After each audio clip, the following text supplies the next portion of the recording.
Pinoy kung hindi masarap, alam niya kung paano mag-describe ng hindi masarap.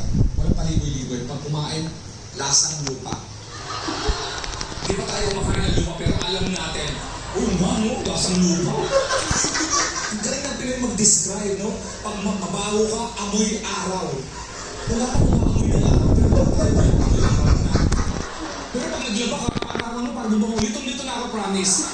Saan masyado tayo nakapokus sa araw? Nahihiya na ako sa buwan, promise. Pag nanakot ka, may araw ka rin. Pero wala siya sabi, may buwan ka rin. Mas mahaba yun. Saan kumain? Alam niyo ba sa fast food, naiinis tayo diba dahil fast food siya pero gusto mabilis. Bibili ka pagkain, tapos bibigyan ka ng number, may trust kayo na yung number na yun, kapalit ng pagkain mamaya, naghihintay kayo. Ang galing nila, no? Hindi nila pinabilis yung service ngayon. Ang ginawa nila ng high-tech yung paghihintay mo. Tinanggal yung number, tapos may ilaw na lang yung aabutan ka. Naranasan nila ba yun? So, may ilaw, tapos iilaw ng marami yan pagkain na. Parang, di ba, parang dililibang ka na lang ngayon. Parang, dalawa na may ilaw?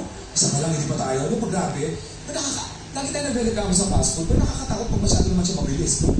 Di ba nakakatakot yun? Cheeseburger na, ito,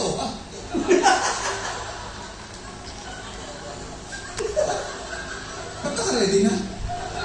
Na-anticipate ba ako? Lagi tayo nagreklamo, pero pagka na, di ba? Nagreklamo sa ito traffic, ang traffic. Naranasin mo bang walang traffic sa EDSA? Matatakot ka rin eh. Yung buhuhuy. Ano nangyari mo sa gobyerno? Nakain ako ng butong pakwan. Naatin na ako sa butong pakwan, promise. Alam mo, tumatanda ka na pag naatin ka sa butong pakwan. Yung alam mo, aatin ka na pag puti na yung lami mo, di preto-ready ka. Yung naatin na yung nanay mo, tama. Tapos di ba pa sa butong pakwan, pag nakagat mo, tapos di siya perfect, yung nahati mo sa gitna. Tapos pag agat mo, nahati ulit. Talagang nakakaranta ka dahil parang, di ba, hinihimay mo yun. Hindi alam kinakain mo kahit konti lang. Basta makain mo, ayaw malugi. Pero pag naagat mo siya, pag agat mo, gumanon yung buo. Parang gusto mo yung my day. Parang, perfect ko. Ano ba sa sobrang adik ko, nag-search ako sa Lazada. Merong butong pakwan, skinless butong pakwan, isang plastic, isang sobra. Which nabili pa ako sa gumagawa nun dahil ang tindi ng self-control niya. Para makabawa ng ba? Parang pag-agat ko parang...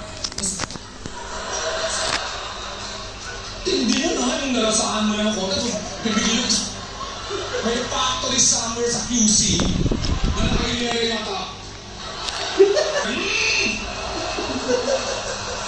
Yung close ko online, may nag-comment. Sabi, may namang machine ng tagabalik ng butong po. Wala akong sense of humor, hayop. Wala akong mga pera para i-online mo lang, reklamator ka pa. Ang dami masyadong affected sa online. In fact, natatakot na ako eh. Sabi sa akin ng mga tao, alam mo Alex, kaya siguro escape ka na comedian dahil natatakot ka sa mga politically correct, di ba, mga, alam mo hindi eh.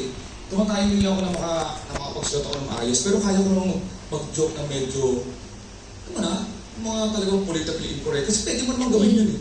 For example, alam mo nakikita sa tita,